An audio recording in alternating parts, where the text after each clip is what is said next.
the Mercury Theater on the air. The Columbia Broadcasting System takes pleasure once again in bringing you Orson Welles and the Mercury Theater on the air in the unique summer series which signalizes radio's first presentation of a complete theatrical producing company. In tonight's performance, the sixth in a group of 9 weekly broadcasts, the regular CBS stations are joined by a coast-to-coast network of the Canadian Broadcasting Corporation. Here is Orson Welles himself, the director of the Mercury Theater, star and producer of these programs, to tell you about tonight's play. Mr. Welles.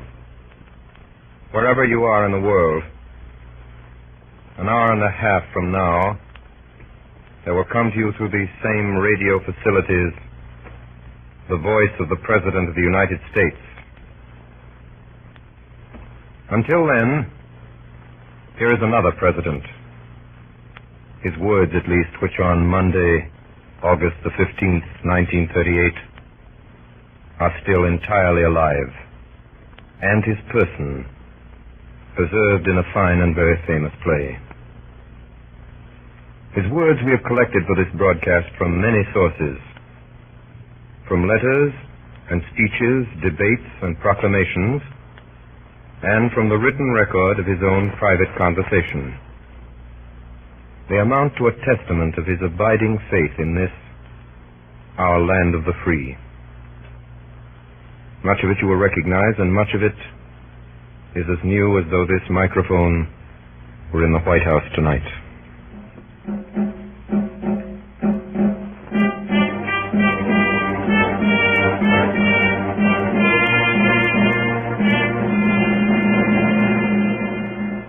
I was born February 12th, 1809, in Hardin County, Kentucky.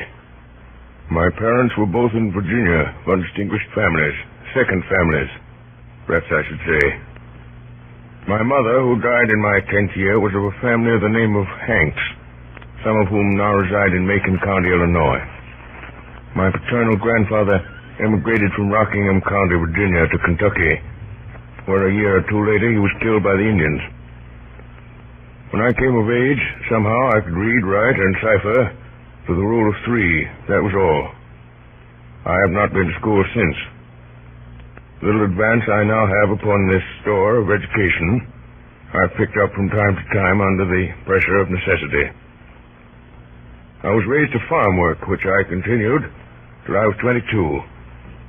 21, I came to New Salem, where I remained a year as a sort of clerk in a store. Then came the Black Hawk War, and I was elected a captain of the volunteers. A success which gave me more pleasure than any I've had since. From 1849 to 1854, I practiced law in Springfield. What I've done since then is pretty well known. If any personal description of me is thought desirable, it may be said I am in height 6 feet 4 inches, nearly and lean in flesh, weighing on an average 180 pounds, dark complexion with coarse black hair and gray eyes. No other marks or brands recollected. Yours truly, Abraham Lincoln.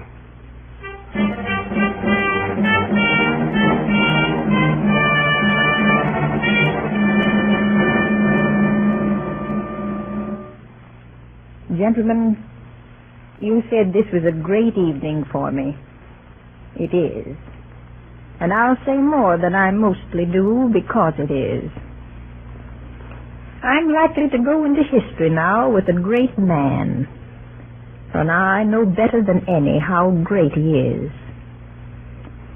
I'm plain looking and I have a sharp tongue. And I have a mind that doesn't always go in his easy high way.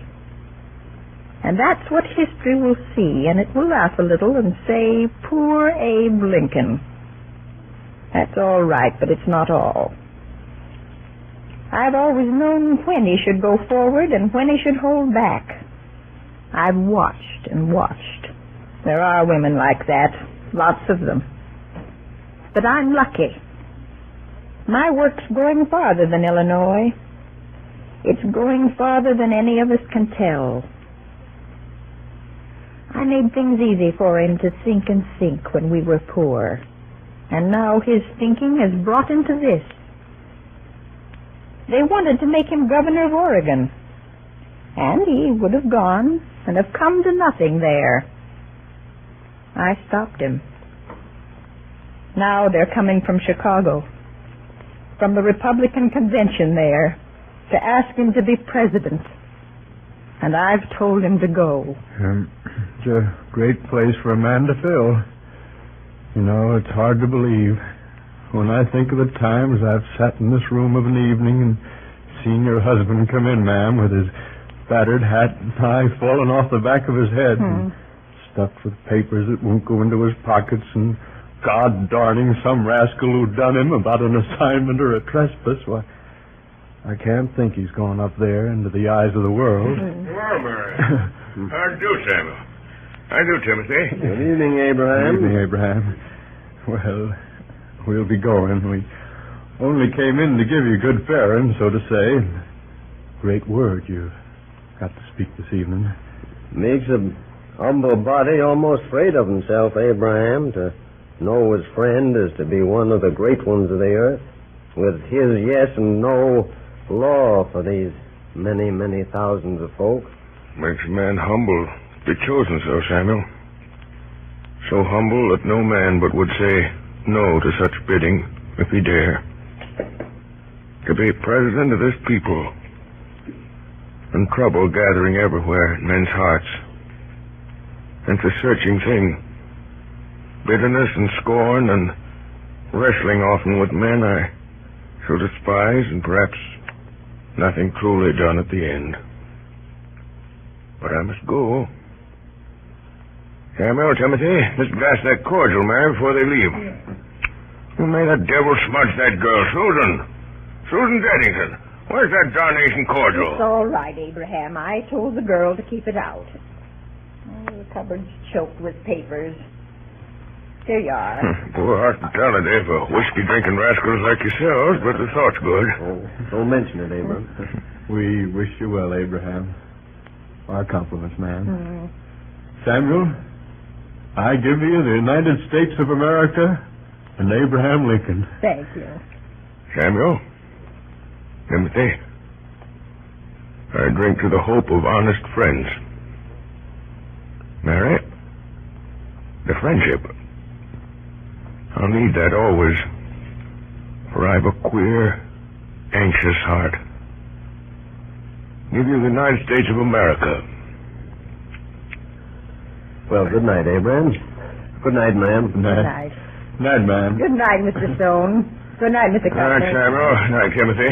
Thanks for coming. You'd better see them in here. 5 minutes to 7. You're sure about it, Mary? Yes. Aren't you? We mean to set bonds to slavery. The South will resist. They may try to break away from the Union. If the Union is set aside, America will crumble. Saving of it may mean blood.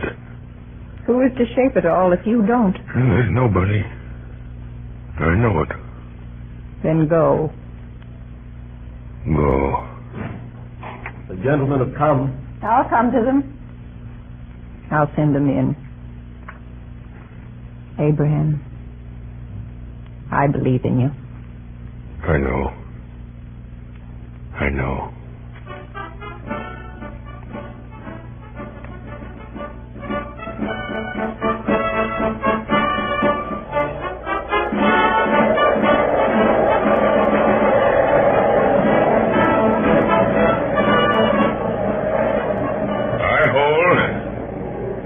I hold that there is no reason in the world why the Negro is not entitled to all the natural rights enumerated in the Declaration of Independence. The right to life, liberty, and the pursuit of happiness. I hold that he is as much entitled to these as the white man, and the right to eat the bread without the leave of anybody else, which his own hand earns. He is my equal, and the equal of every living man.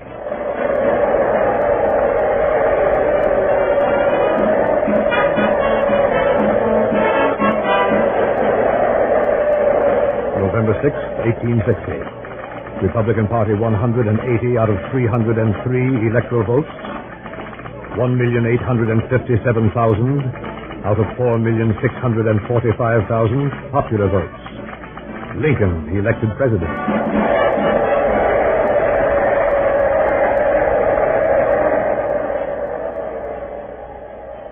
Fellow citizens of the Senate and House of Representatives, this issue, the right of secession, embraces more than the fate of these United States. It presents to the whole family of men the question whether a constitutional republic or democracy, a government of the people, by the same people, can or cannot maintain its territorial integrity against its own domestic forces. It presents the question whether discontented individuals, too few in numbers to control administration, can always, upon the pretenses or arbitrarily without any pretense, break up their government and thus practically put an end to free government upon the earth. Is there in all republics this inherent and fatal weakness? Must the government of necessity be too strong for the liberties of its own people, or too weak to maintain its own existence?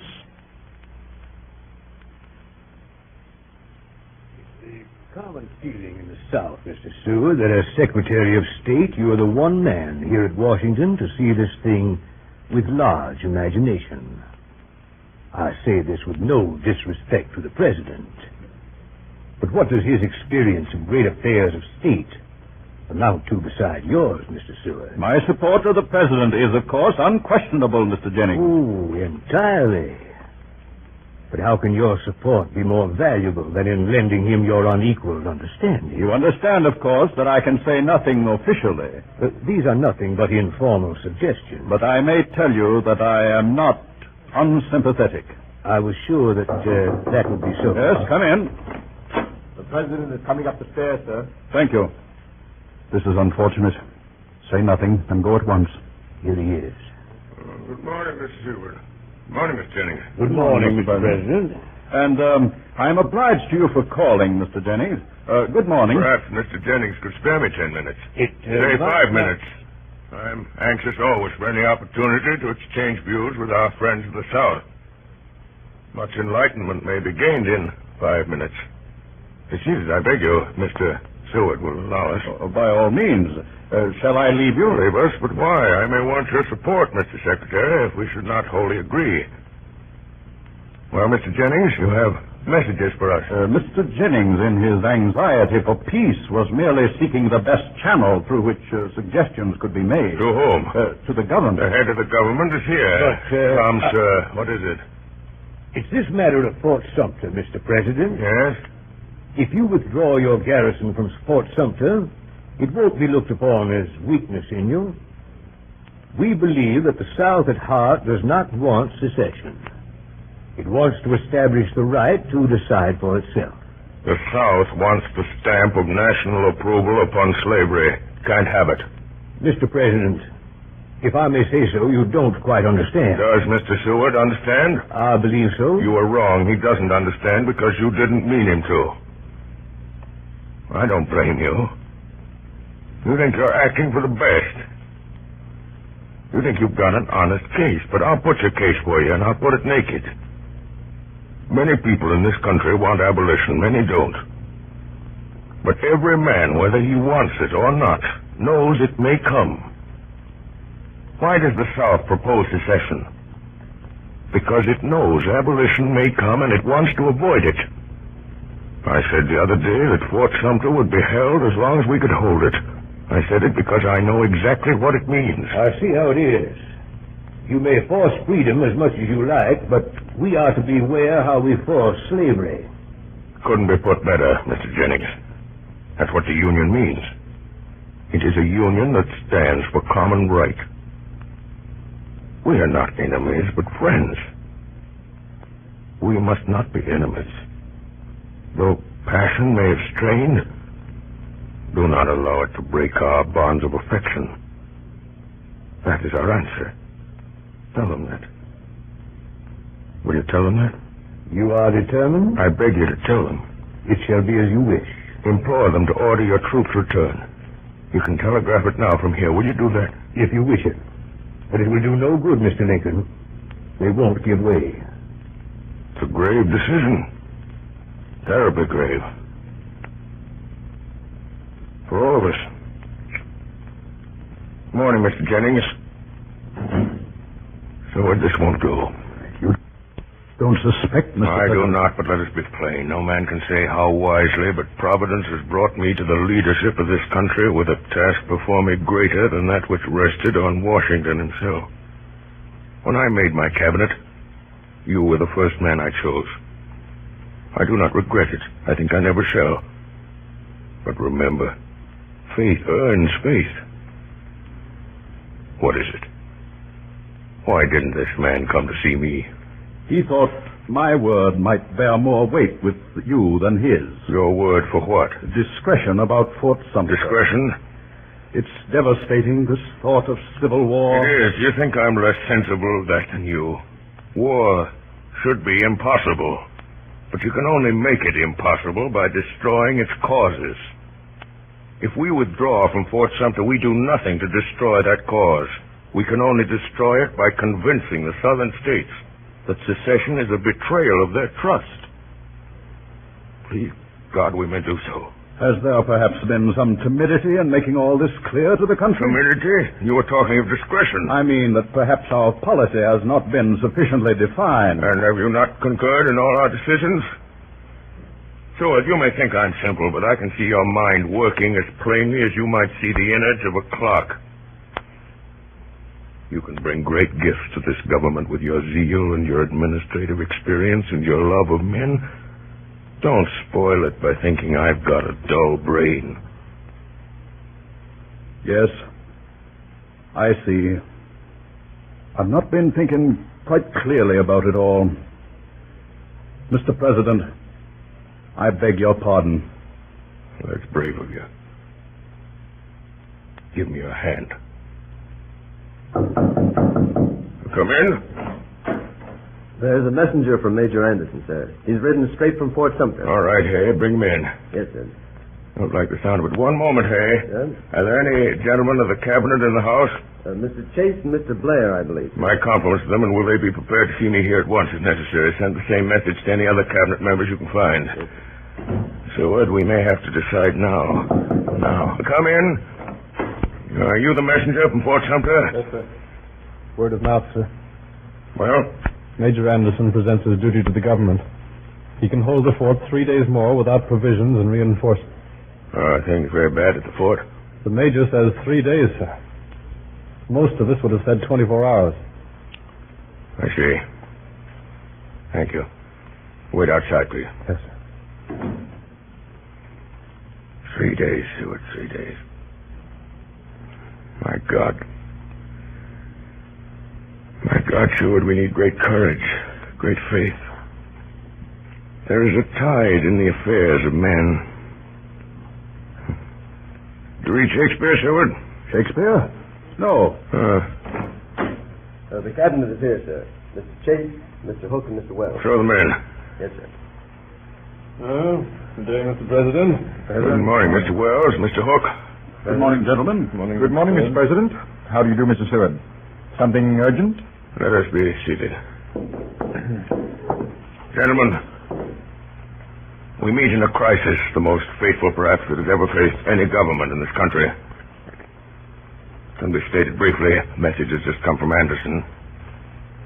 He can hold Fort Sumter 3 days at most unless we send men and provisions. Mr. President, I consider that we should withdraw. Don't you see that to withdraw may postpone war, but that it will make it inevitable in the end? It is inevitable if we resist. I fear it will be so, but in that case we shall enter it with uncompromised principles. Mr. Chase? It is difficult, but on the whole, my opinion is with yours, Mr. President. And you, Seward? I respect your opinion, but I must differ. I charge you, all of you, to weigh this thing with all your understanding. To temporize now cannot, in my opinion, avert war. To speak plainly to the world and standing by our resolution to hold Fort Sumter with all our means, and in a plain declaration that the Union must be preserved, will leave us with a clean cause, simply and loyally supported. I tremble at the thought of war. But we have in our hands a sacred trust. It is threatened. Persuasion has failed, and I conceive it to be our duty to resist. To withhold supplies from Fort Sumter would be to deny that duty. Gentlemen, the matter is before you. For sending men and provisions to Fort Sumter, 3. For immediate withdrawal, 5. Gentlemen, I may have taken upon myself the responsibility of overriding your vote. It will be for me to satisfy Congress and public opinion. Should I receive any resignations? Thank you for your consideration. Will you send in that messenger? Yes, sir. You sent for me, Mr. President? I did. Can you ride back to Fort Sumter at once? Yes, sir. Tell Major Anderson that we cannot reinforce him immediately. We haven't the men. Yes, sir. Say that the first convoy of supplies will leave Washington this evening. Yes, sir. Thank you. Whereas the laws of the United States have been for some time past and now are opposed, and the execution thereof obstructed in the states of South Carolina, Georgia, Alabama, Florida, Mississippi, Louisiana, and Texas, by combinations too powerful to be suppressed by the ordinary course of judicial proceedings, or by the powers vested in the marshals by law. Now, therefore, I, Abraham Lincoln, President of the United States, in virtue of the power in me vested by the Constitution and the laws, have thought fit to call forth and do hereby call forth militia of the several states of the Union to the number of 75,000 in order to suppress said combinations and to cause the laws to be duly executed.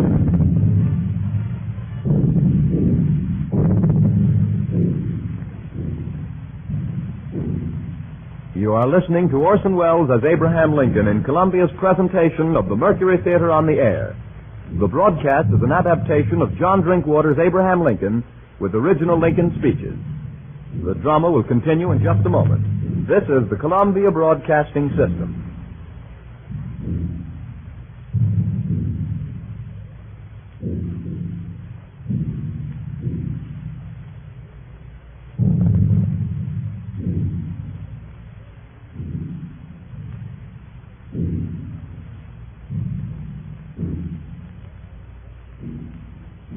We continue now with the performance of John Drinkwater's Abraham Lincoln by Orson Welles and the Mercury Theater on the Air. Fellow citizens of the Senate and the House of Representatives, the war continues, and it continues to develop. That the insurrection is largely, if not exclusively, a war upon the first principle of popular government, the rights of the people. It is not needed, nor fitting here, that a general argument should be made in favor of popular institutions. But there is one point to which I ask a brief attention. It is assumed that labor is available only in connection with capital. That nobody labors unless somebody else owning capital somehow by the use of it induces him to labor. This assumed, is next considered whether it is best that capital shall hire laborers and thus induce them to work by their own consent, or buy them and drive them to it without their consent.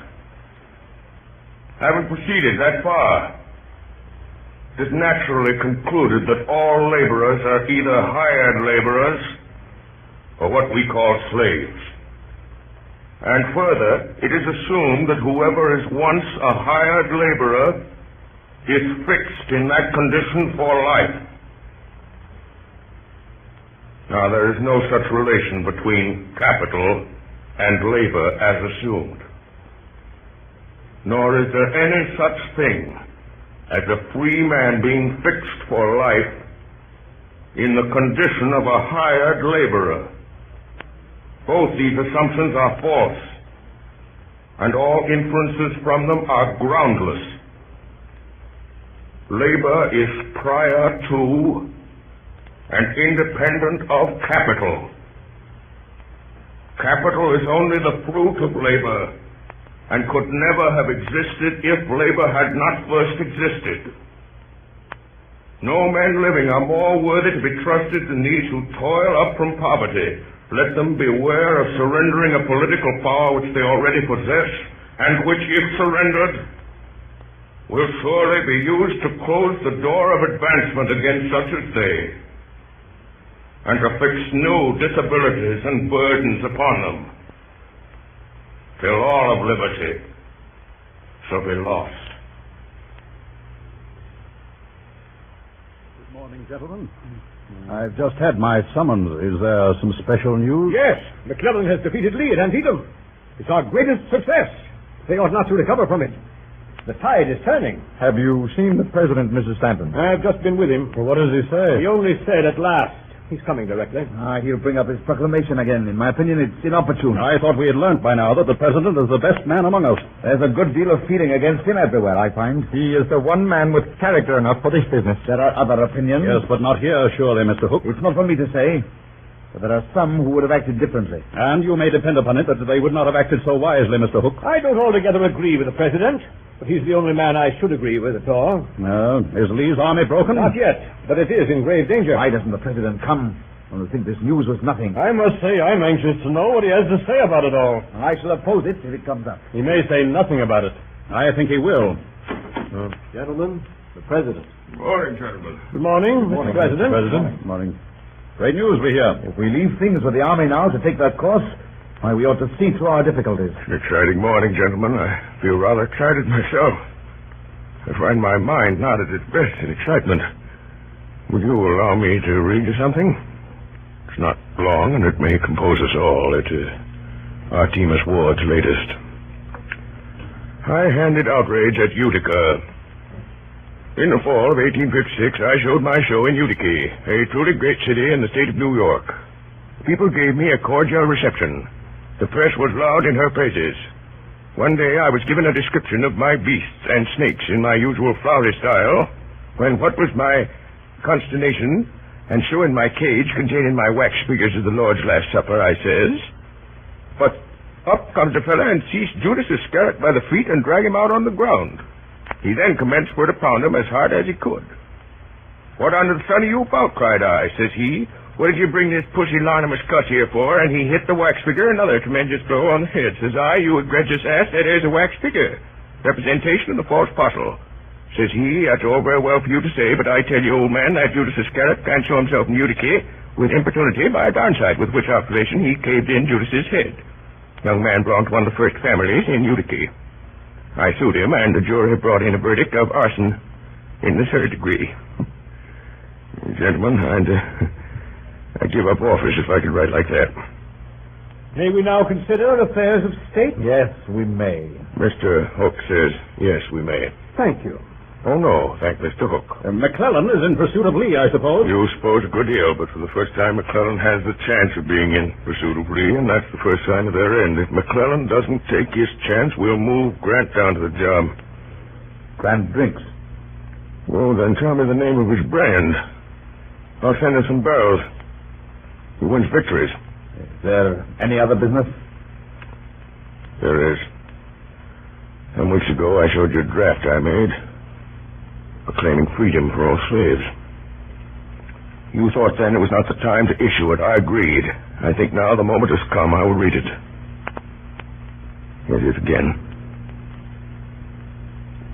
It is proclaimed that on the first day of January, in the year of our Lord 1863, all persons held as slaves within any state, the people whereof shall then be in rebellion against the United States, shall be then, thenceforward, and forever free. I must oppose the issue of such a proclamation at this moment in the most unqualified terms. I do not quite understand, Mr. President, why you think this the precise moment. Believe me, gentlemen, I have considered this matter with all the earnestness and understanding of which I am capable. But when the New York Tribune urged you to come forward with a clear declaration 6 months ago, you rebuked them. Because I thought the occasion not the right one. My duty, it has seemed to me, has been to be loyal to a principle and not to betray it by expressing inaction at the wrong time. That is why I conceive statesmanship. For long now, I've had two fixed resolves: to preserve the Union and to abolish slavery. How to preserve the Union, I was always clear. And more than 2 years of bitterness have not dulled my vision.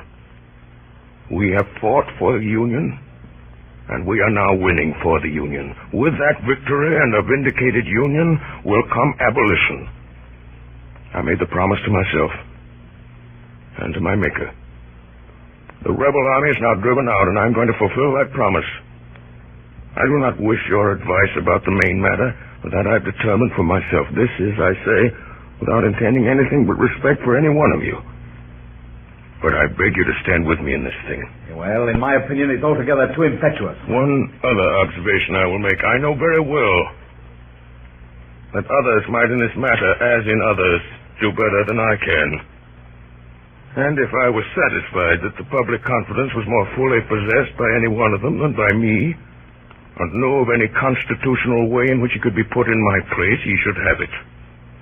I would gladly yield it to him. But though I cannot claim undivided confidence, I do know that all things considered, any other person has more. This I do not know, and moreover this may be, there is no way in which I can have any other man put where I am. I am here.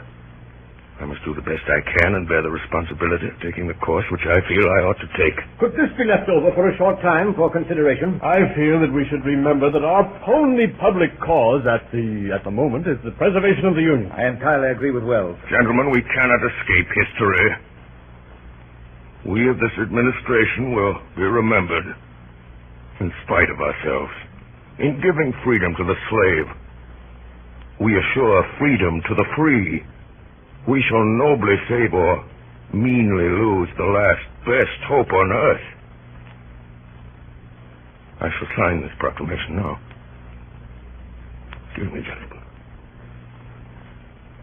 For we, thenceforward and forever, free. Gentlemen, I pray for your support. Good day. Good day, sir. Good day. Good day, Mr. President. Hook. Yes, Mr. President. Hook, will you stay a moment? Yes, Mr. President. Hook, one cannot help hearing things.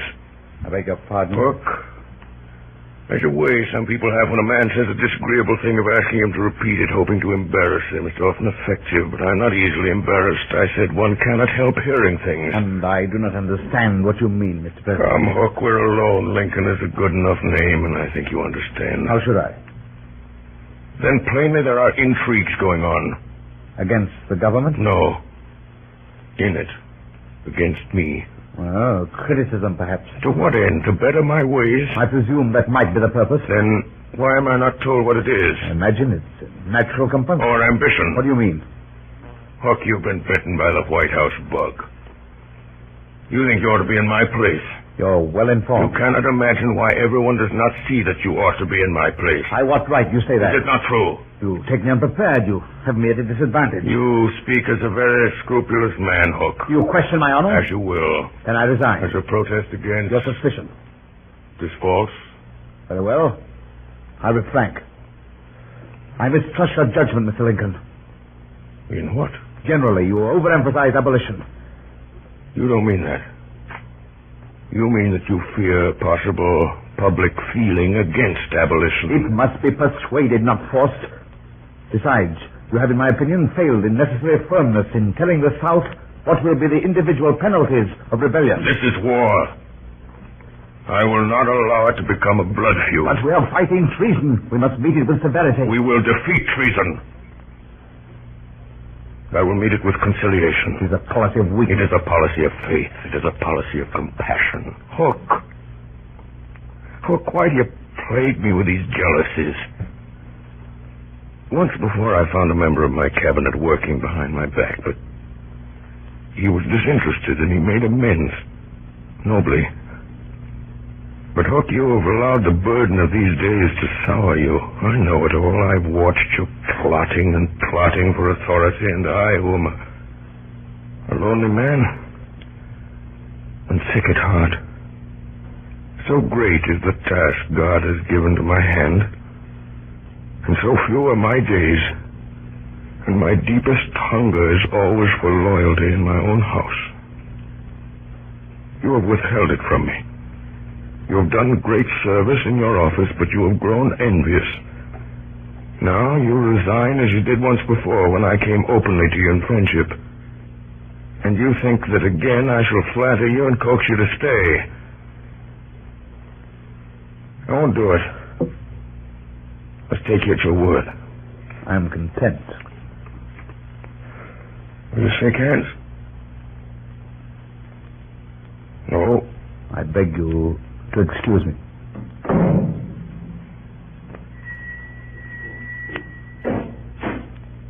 Yes, Mr. President? Mr. Hay. Yes, sir? Mr. Hay, I'm rather tired today.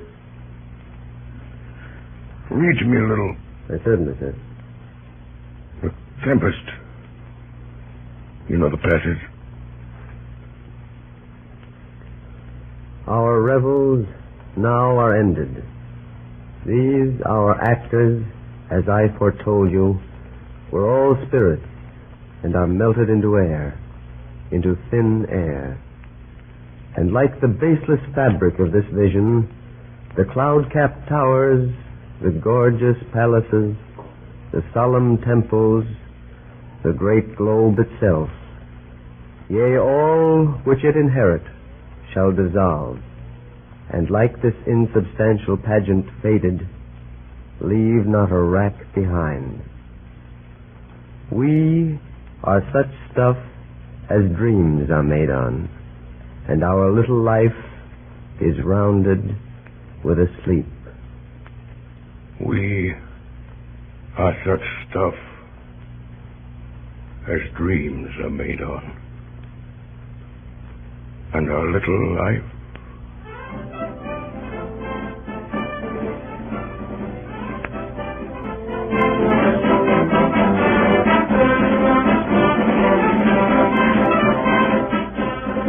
that the 4th day of April, 1865, be the day for a general movement of all the land and naval forces of the United States against the insurgent forces. That especially the Army of the Potomac, the Army of Western Virginia, the Army near Munfordville, Kentucky, the Army and flotilla at Cairo, and a naval force in the Gulf of Mexico be ready to move on that day.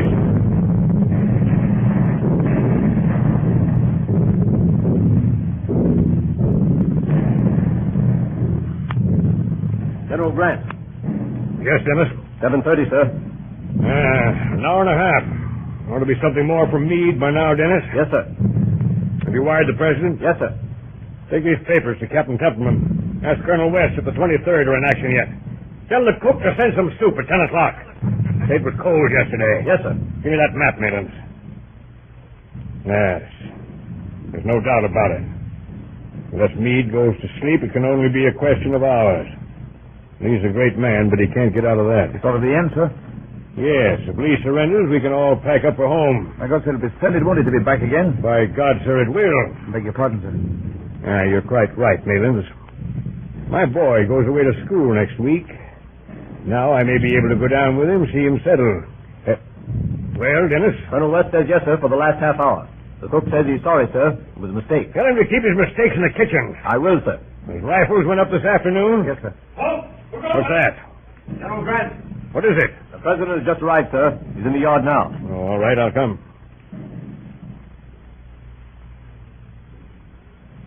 General Grant?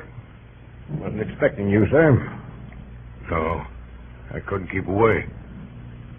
How's it going? Meade sent word an hour and a half ago that Lee was surrounded all but 2 miles, which was closing in. And ought about settle it, eh? Unless anything goes wrong in those 2 miles, sir. I'm expecting a further report from Meade every minute. Would there be more fighting? It'll probably mean fighting through the night, more or less. But Lee must realize it's hopeless by the morning. Dispatch, sir. Yes. General Meade, sir. Thank you. You needn't wait. Yes, they've closed the ring. Meade gives them 10 hours. Timed at 8. That's 6 o'clock in the morning. We must be merciful. Bob Lee's been a gallant fellow. Perhaps you'll look through this list, sir. I hope it's the last we shall have. It's a horrible part of the business, man. Any shootings? 1. Damn it, Grant, why can't you do without it? Oh, no. No, of course not. Who is it?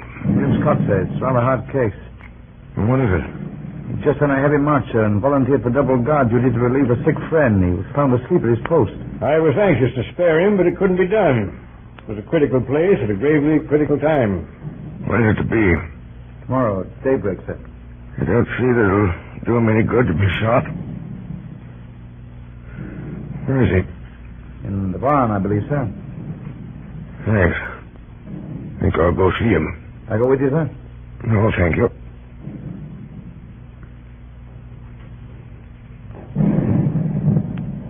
Oh, who goes there? Is this where the boy is held?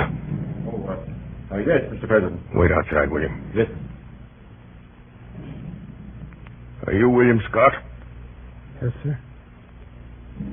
Know who I am? Yes, Mr. Lincoln. General tells me you've been court-martialed. Yes, sir. Asleep on guard. Yes, sir. It's a very serious offense. I know, sir. What was it? I couldn't keep awake, sir. It had a long march. 23 miles, sir. Doing double guard? Yes, sir. Who ordered you? Well, sir, I offered. Why? Enoch White. He was sick, sir. We come from the same place. Where's that? Vermont, sir. You live there? Yes, sir. You've got a farm down there, sir. Who has? My mother, sir. I've got her photograph, sir. Does she know about this? Oh, for God's sake, don't, sir. There. There, my boy. There. You're not going to be shot. Not going to be shot, sir? No. Not going to be shot? There. I believe you when you tell me you couldn't keep awake. I'm going to trust you. Send you back to your regiment. When may I go back, sir? You won't go back tomorrow. Expect the fighting to be over, though. Is it over yet, sir? Not quite. Oh, please, sir. Let me go back tonight. Let me go back tonight. Very well. Know what General Meade is? No, sir. It's that guard to come here. Your prisoner's discharged. Take him once to General Meade with this. Yes. Thank you, Mr. Lincoln. Mr. Hay. Yes, sir? What's the time, Mr. Hay? Just on 9:30, sir. If you sleep here for a little, you'd better shake down too. They'll wake us if there's any news.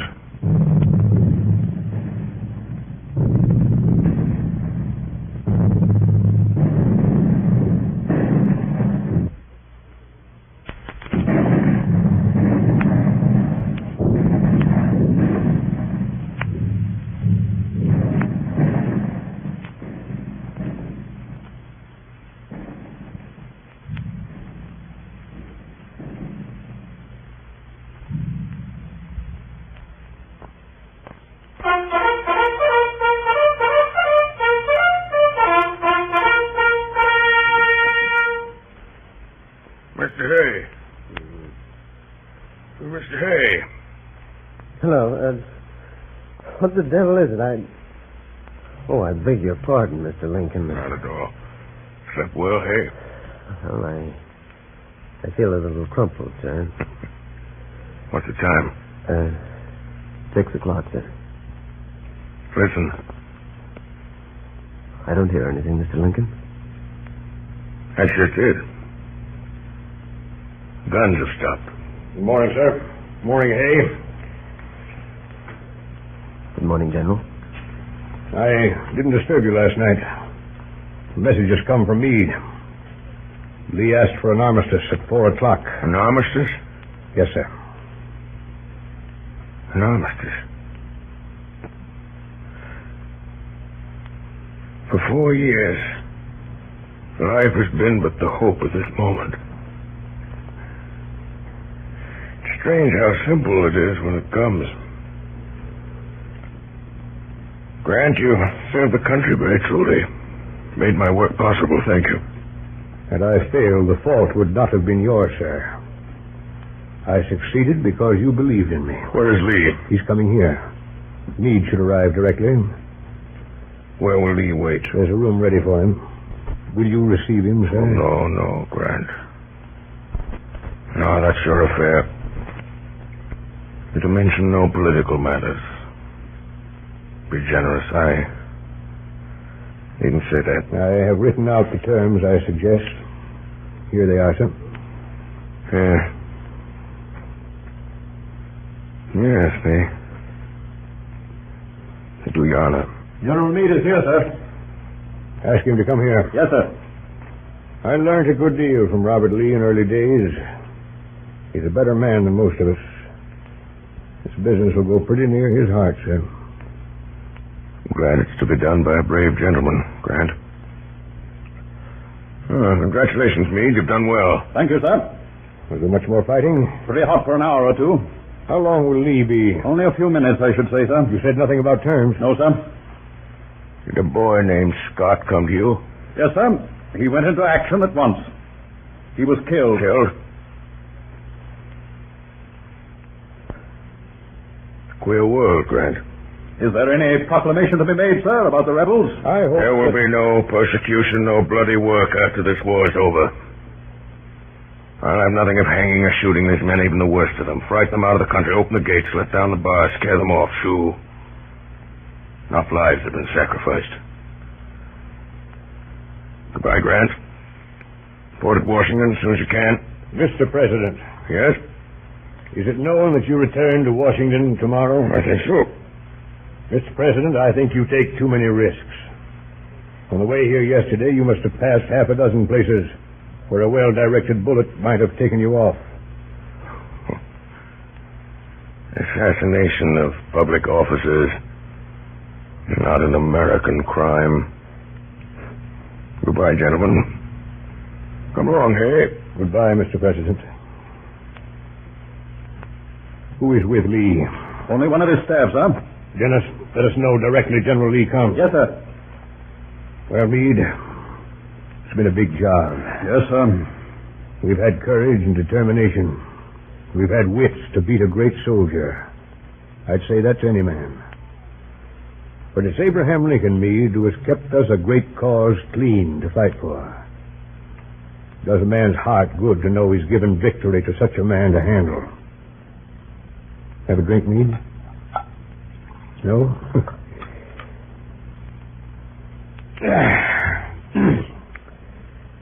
You know, Meade, there were fools who wanted me to oppose Lincoln for the presidency. General Lee is here, sir. Meade, will General Lee do me the honor of meeting me in here? Where the deuce my hat, Dennis, for sword? Yes, sir. General Lee, sir.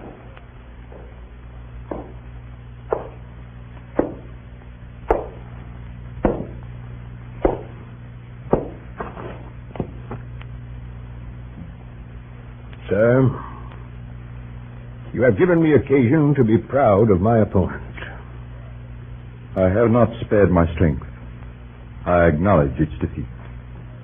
You have come, General Lee, To ask upon what terms you will accept surrender. Yes. They are simple. I hope you will not find them ungenerous. Here they are.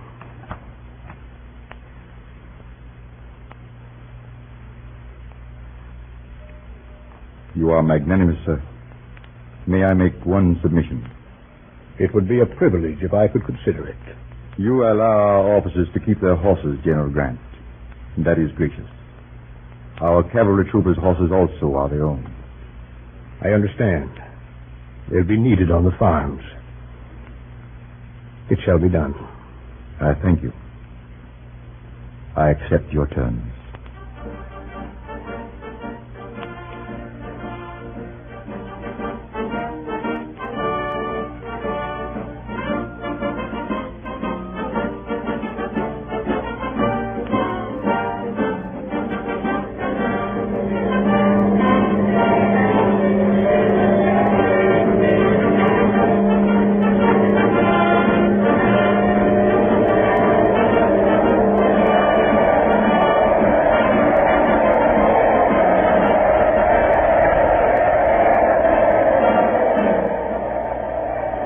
My friends, I am touched,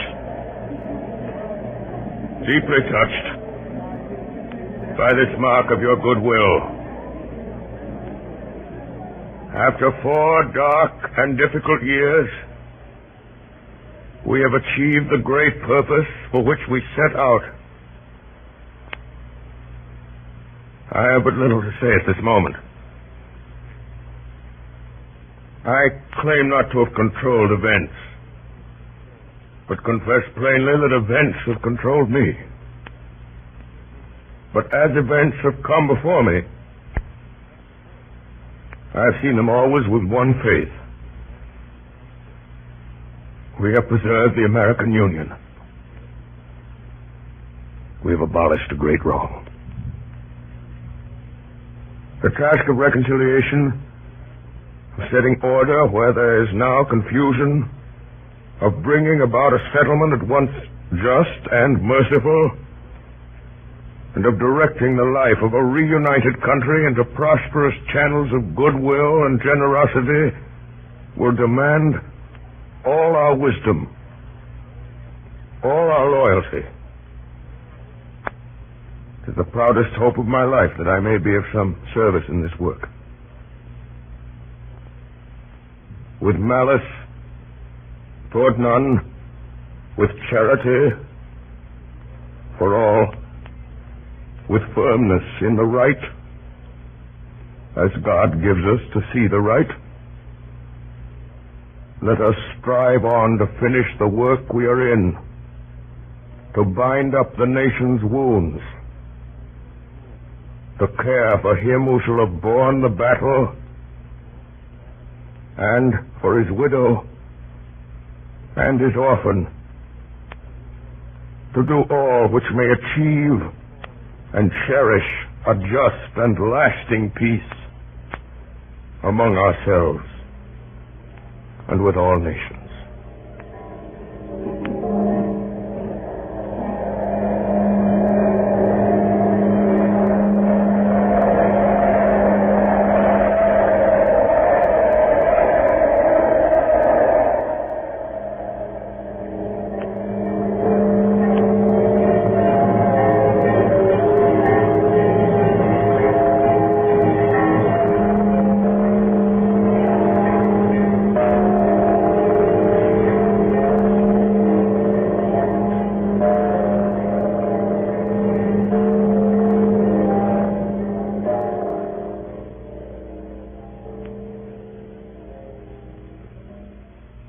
Good Friday, April 14th, 1865.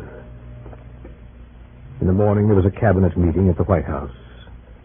Lincoln was in a happy mood. He told Grant and the cabinet of a dream he had dreamed, which had come to him several times before. In this dream, whenever it came, he was sailing in a ship of a peculiar build, indescribable but always the same, and being borne on it with great speed toward a dark and undefined shore. He had always dreamed this before a victory. He dreamed it before Antietam, before Murfreesboro, before Gettysburg, before Vicksburg. In the afternoon, Mr. and Mrs. Lincoln drove together and he talked to her of the life they would lead back in Springfield, Illinois, when this presidency was over. That night, Mr. and Mrs. Lincoln went to Ford's Theater. The theater was crowded. Many officers returned from the war were there and eager to see Lincoln. The play was Our American Cousin. A little after 8 o'clock, Mrs. Abraham Lincoln entered the official box with her husband and their guests following. Sometime after 10 o'clock, at a point in the play which no person present could afterwards remember, a shot was heard in the theater, and Abraham Lincoln fell forward upon the front of the box, unconscious and dying. He was carried to a house near the theater. His sons and closest friends were summoned. A dismal drizzle of rain was falling as the dawn came to Washington after a night of terror. In the streets, men stood in groups discussing the tragedy. Then at 7:30, a tolling of all the church bells in the town and a hush in the streets. Lincoln was dead.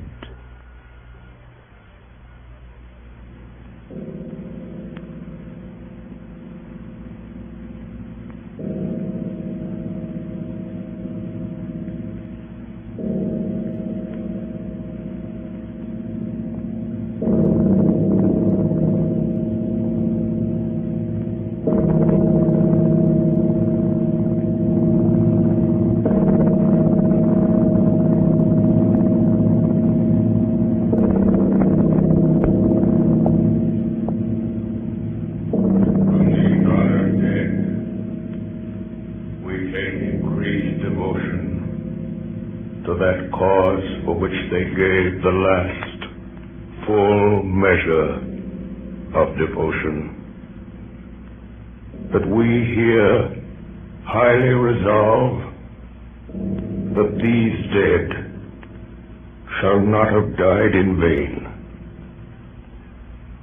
that this nation under God shall have a new birth of freedom, and that government of the people, by the people, for the people,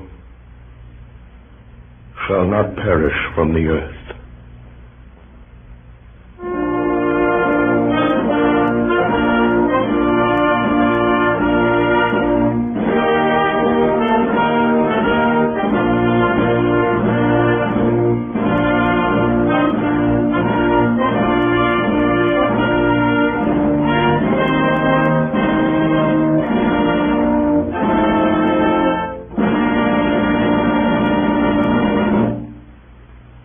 Tonight, the Columbia Broadcasting System, through its affiliated stations coast to coast, and the network of the Canadian Broadcasting Corporation, has brought you a production of Abraham Lincoln by Orson Welles and the Mercury Theater on the Air.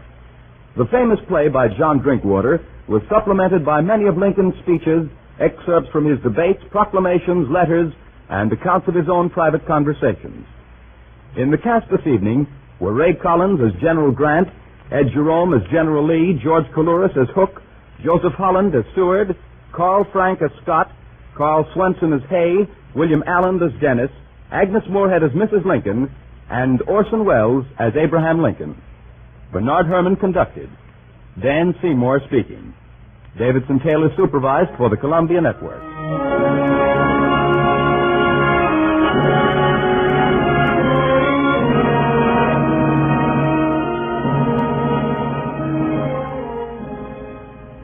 Next week at this same time, Orson Welles and the Mercury Theater on the Air will bring you Schnitzler's Viennese romance, The Affairs of Anatole. This is the Columbia Broadcasting System.